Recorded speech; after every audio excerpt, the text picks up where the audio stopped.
I remember walking into a dealership, overwhelmed by a sea of intimidating machines. A salesman pointed me toward a massive 800 cubic centimeters cruiser, assuring me I'd grow into it. Spoiler alert, I dropped it in a parking lot 2 days later, terrified and ready to quit. Choosing your first motorcycle as a woman shouldn't feel like a fast track to disaster. The wrong bike ruins your confidence, but the right one feels like an extension of yourself. Today, I'm sharing the best starter bikes for women, breaking down how they actually feel on the road to prevent expensive mistakes. Which one takes the crown? Let's dive in. 7. Triumph Trident 660. When I first threw a leg over the Triumph, I was immediately struck by its stunning retro-modern design. It has that undeniable British elegance, with clean lines and a beautiful sculpted tank that makes it look far more premium than its price tag suggests. Firing it up, the 660 cubic centimeters inline triple engine produces a gorgeous, throaty growl that you just don't get from standard parallel twins in this category. It genuinely feels like a full-sized, premium motorcycle, which is incredibly appealing when you're looking for a bike you won't outgrow in a few months. However, actually spending time with it on the road revealed a different story for a true beginner. As soon as I rolled on the throttle, I realized the power delivery is quite abrupt. While it has riding modes, even the rain mode doesn't completely mask the fact that this is an 81 horsepower machine. For someone still mastering clutch control and slow-speed maneuvers, that snappy throttle response is more intimidating than enjoyable. I found myself having to be hyper-focused on my right hand, which takes away from the mental bandwidth you need to be paying attention to traffic and road conditions. Another hurdle I encountered was the ergonomics. While the spec sheet lists a reasonable 31.7-inch seat height, the seat itself is surprisingly wide near the tank. When I tried to put my feet down at stoplights, the width forced my legs outward, meaning I could only get my tiptoes on the ground despite being of average height. This lack of a solid, flat-footed stance immediately chipped away at my confidence, especially when trying to back the bike out of slightly sloped parking spots. Ultimately, while the Trident 660 is an objectively fantastic motorcycle, calling it a pure starter bike feels like a stretch.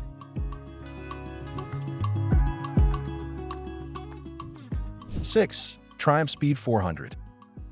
From the moment I picked this bike up for testing, I absolutely fell in love with its classic, timeless styling. It perfectly captures the spirit of the iconic Bonneville line, but shrinks it down into a much more approachable, lightweight package. The fit and finish are exceptional for an entry-level motorcycle, complete with gorgeous paint, a beautifully finned engine casing, and a comfortable, flat seat that immediately invites you to just hop on and ride. But as my testing went on, particularly during longer commutes, a few cracks started to show in its armor. The 398 cubic centimeter single-cylinder engine is very peppy and fun around town, darting from stoplight to stoplight with ease. However, once I merged onto the highway and pushed past 65 miles per hour, the engine became noticeably buzzy. The vibrations crept into the handlebars and foot pegs, leaving my hands feeling slightly numb after about 40 minutes of continuous riding. It made highway cruising feel like a chore rather than an adventure. Furthermore, while the suspension is wonderfully plush over city potholes and speed bumps, it proved to be a bit too soft when I decided to push the bike through some twisty back roads.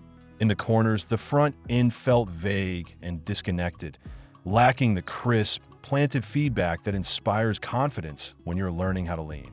I felt like the bike was wallowing slightly through sweeping turns, which made me roll off the throttle and second-guess my lines rather than trusting the machine.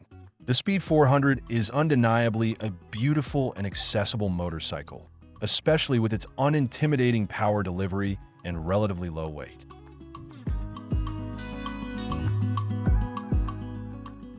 5. Yamaha YZF-R3. When I first took the R3 out, I was fully expecting an uncomfortable, aggressive riding position that would leave my wrists aching. Instead, I was pleasantly surprised to find that Yamaha engineered the ergonomics perfectly for the real world. The clip-on handlebars are raised just enough, and the foot pegs are placed neutrally, allowing for a sporty stance that doesn't put unnecessary pressure on your lower back.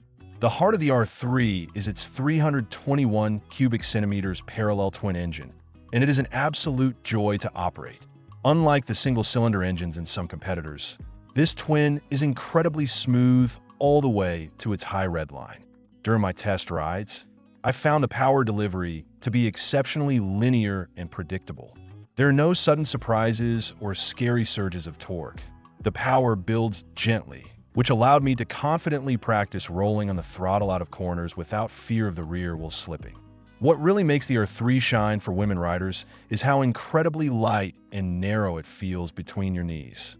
The seat height is a very manageable 30.7 inches, and because the seat is deeply tapered at the front, getting both feet securely on the ground is effortless.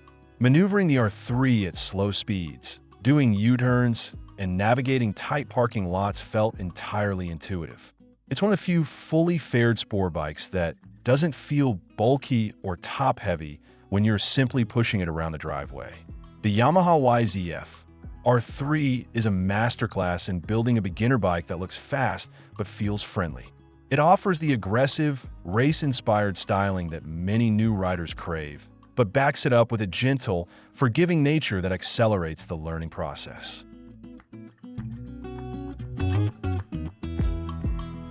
4. KTM 390 Duke.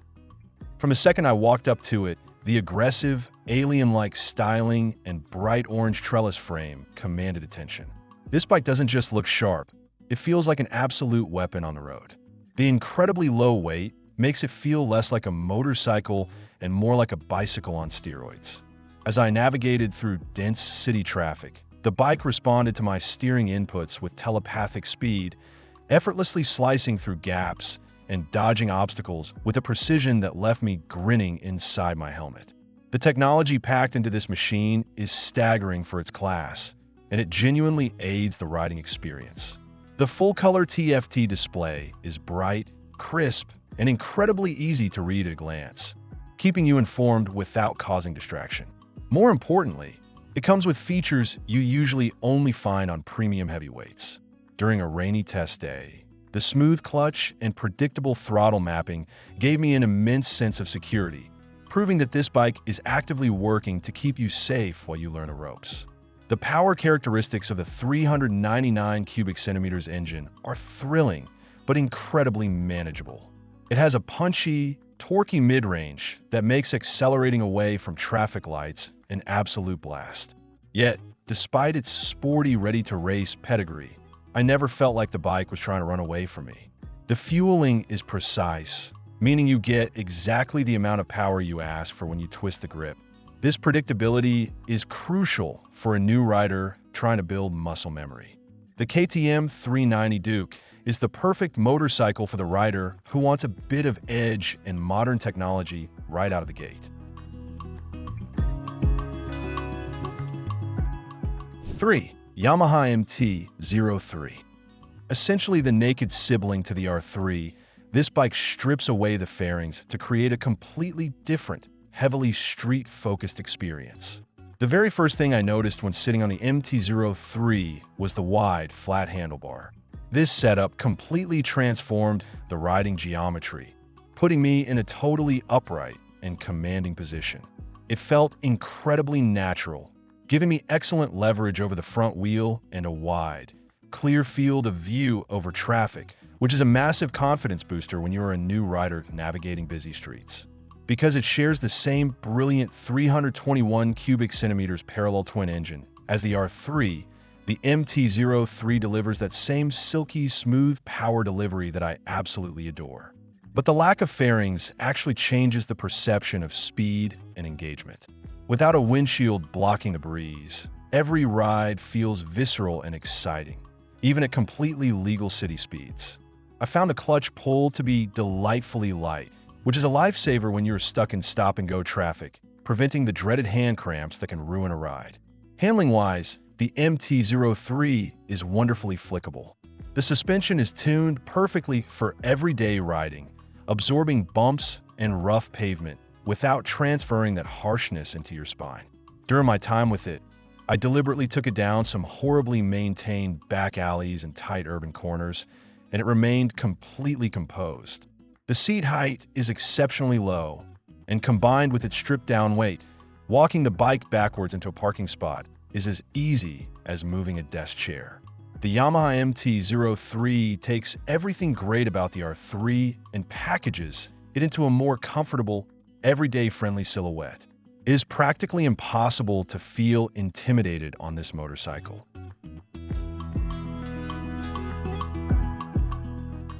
2. Honda Rebel 500. The moment I approached the Rebel, its appeal was instantly obvious. With a seat height of just 27.2 inches, it is the lowest bike on this list by a significant margin. Throwing a leg over it, I was able to plant both feet firmly flat on the ground with a deep bend in my knees. For anyone who has ever felt anxious about dropping a tall bike at a stoplight, the Rebel completely eliminates that fear before you even turn the key. The riding experience is best described as pure, unadulterated relaxation. The 471 cubic centimeters parallel twin engine is a masterpiece of user-friendly engineering.